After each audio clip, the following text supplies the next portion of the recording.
एक शहर में रवीश अपनी बीवी मनीषा और बेटे रोहित के साथ रहता था। रवीश एक बड़ा कारोबारी था। रवीश के वालिदैन गांव में ही रहते थे।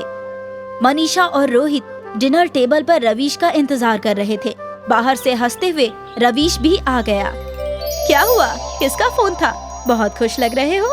गांव से अम्मी का फोन था। अम्मी हम सबको गांव बुला रही हैं। गांव? अब हम गांव में जाकर रहेंगे? हमेशा के लिए नहीं, बल्कि जब तक रोहित के स्कूल बंद हैं, तब तक के लिए हम गांव में रहेंगे। इतने रोज का वक्त है क्या? आजकल तो सब डिजिटल है, तो फिर क्या फिक्र की बात है।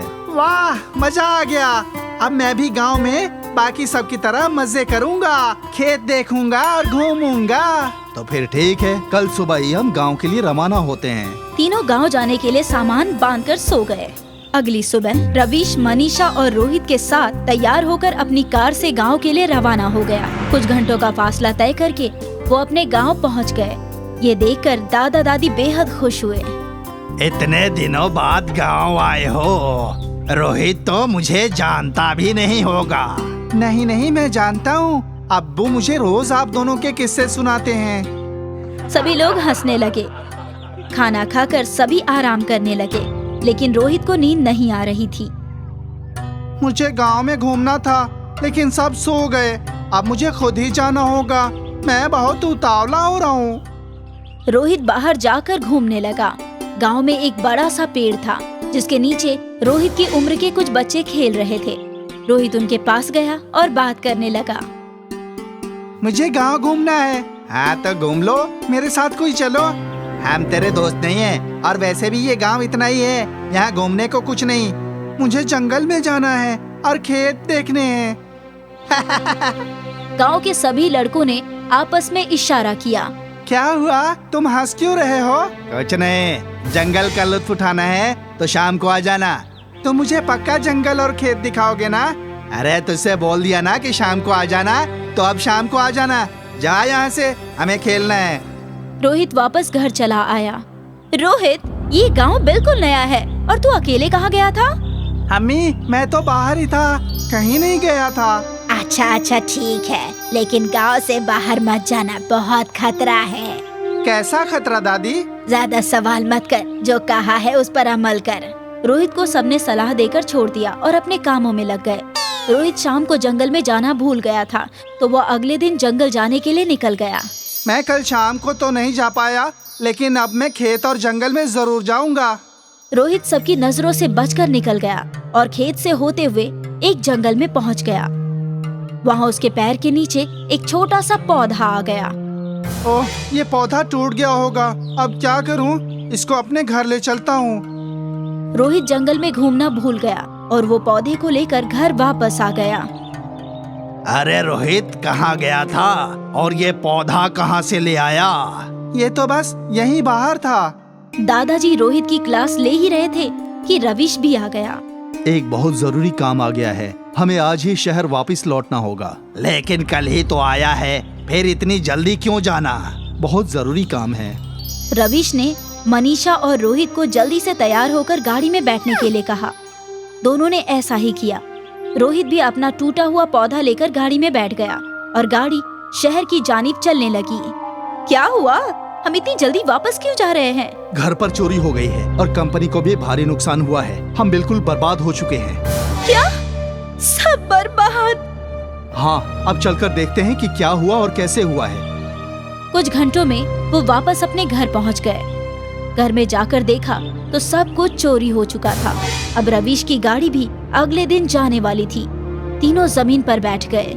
रोहित ने अपने पौधे को एक तरफ रख दिया।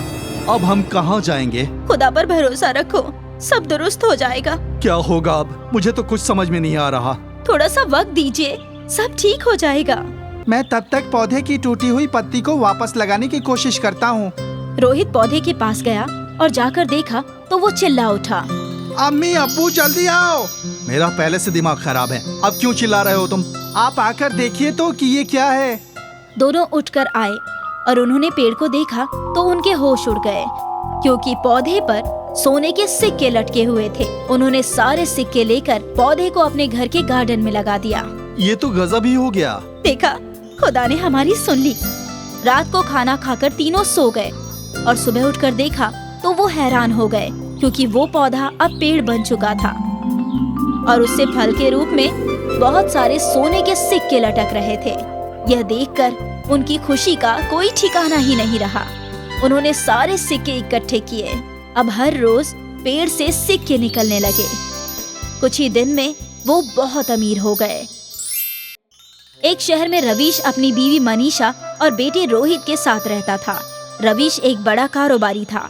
रवीश के वालिदैन गांव में ही रहते थे। मनीषा और रोहित डिनर टेबल पर रवीश का इंतजार कर रहे थे। बाहर से हंसते हुए रवीश भी आ गया। क्या हुआ? किसका फोन था? बहुत खुश लग रहे हो। गांव से अम्मी का फोन था। अम्मी हम सबको गांव बुला रही हैं। गांव? अब हम गांव में जाकर रहेंगे? हमेशा के लिए नहीं, बल्कि जब तक रोहित के स्कूल बंद हैं, तब तक के लिए हम गांव में रहेंगे। इतने रोज का वक्त है क्या? आजकल तो सब डिजिटल है, तो फिर क्या फिक्र की बात है। वाह, मजा आ गया। अब मैं भी गांव में बाकी सब की तरह मजे करूंगा, खेत देखूंगा और घूमूंगा। तो फिर ठीक है, कल सुबह ही हम गांव के लिए रवाना होते हैं। तीनों गांव जाने के लिए सामान बांधकर सो गए। अगली सुबह रवीश, मनीषा और रोहित के साथ तैयार होकर अपनी कार से गांव के लिए रवाना हो गया। कुछ घंटों का फासला तय करके वो अपने गांव पहुंच गए। ये देखकर दादा दादी बेहद खुश हुए। इतने दिनों बाद गांव आए हो। रोहित तो मुझे जानता भी नहीं होगा। नहीं, मैं जानता हूँ। अब्बू मुझे रोज आप दोनों के किस्से सुनाते हैं। सभी लोग हंसने लगे। खाना खाकर सभी आराम करने लगे, लेकिन रोहित को नींद नहीं आ रही थी। मुझे गांव में घूमना था, लेकिन सब सो गए। अब मुझे खुद ही जाना होगा। मैं बहुत उतावला हो रहा हूँ। रोहित बाहर जाकर घूमने लगा। गांव में एक बड़ा सा पेड़ था, जिसके नीचे रोहित की उम्र के कुछ बच्चे खेल रहे थे। रोहित उनके पास गया और बात करने लगा। मुझे गांव घूमना है। हाँ तो घूम लो, मेरे साथ कोई चलो। हम तेरे दोस्त नहीं हैं, और वैसे भी ये गांव इतना ही है, यहाँ घूमने को कुछ नहीं। मुझे जंगल में जाना है और खेत देखने हैं। गांव के सभी लड़कों ने आपस में इशारा किया। क्या हुआ? तुम हंस क्यों रहे हो? कुछ नहीं, जंगल का लुत्फ उठाना है तो शाम को आ जाना। तो मुझे पक्का जंगल और खेत दिखाओगे ना? अरे तुझसे बोल दिया ना कि शाम को आ जाना, तो अब शाम को आ जाना। जा यहाँ से, हमें खेलना है। रोहित वापस घर चला आया।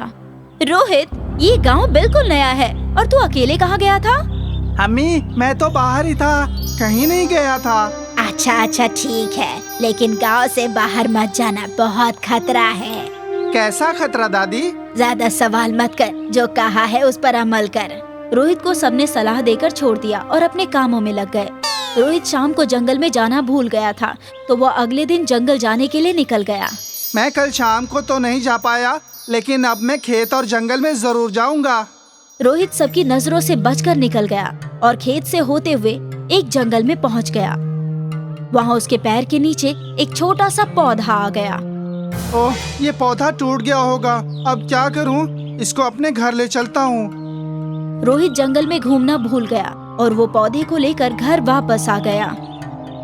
अरे रोहित, कहाँ गया था और ये पौधा कहाँ से ले आया? ये तो बस यहीं बाहर था। दादाजी रोहित की क्लास ले ही रहे थे कि रवीश भी आ गया। एक बहुत जरूरी काम आ गया है, हमें आज ही शहर वापस लौटना होगा। लेकिन कल ही तो आया है, फिर इतनी जल्दी क्यों जाना? बहुत जरूरी काम है। रवीश ने मनीषा और रोहित को जल्दी से तैयार होकर गाड़ी में बैठने के लिए कहा। दोनों ने ऐसा ही किया। रोहित भी अपना टूटा हुआ पौधा लेकर गाड़ी में बैठ गया और गाड़ी शहर की जानिब चलने लगी। क्या हुआ? हम इतनी जल्दी वापस क्यों जा रहे हैं? घर पर चोरी हो गई है और कंपनी को भी भारी नुकसान हुआ है। हम बिल्कुल बर्बाद हो चुके हैं। क्या? सब बर्बाद? हाँ, अब चलकर देखते हैं कि क्या हुआ और कैसे हुआ है।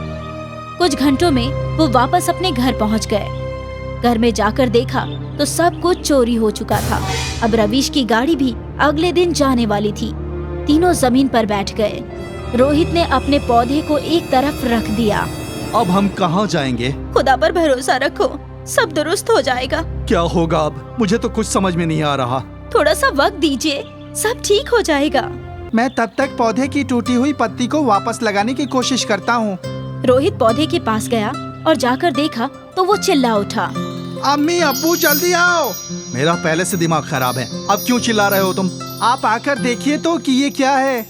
दोनों उठकर आए और उन्होंने पेड़ को देखा तो उनके होश उड़ गए, क्योंकि पौधे पर सोने के सिक्के लटके हुए थे। उन्होंने सारे सिक्के लेकर पौधे को अपने घर के गार्डन में लगा दिया।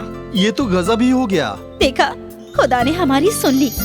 रात को खाना खाकर तीनों सो गए और सुबह उठकर देखा तो वो हैरान हो गए, क्योंकि वो पौधा अब पेड़ बन चुका था और उससे फल के रूप में बहुत सारे सोने के सिक्के लटक रहे थे। यह देखकर उनकी खुशी का कोई ठिकाना ही नहीं रहा। उन्होंने सारे सिक्के इकट्ठे किए। अब हर रोज पेड़ से सिक्के निकलने लगे। कुछ ही दिन में वो बहुत अमीर हो गए।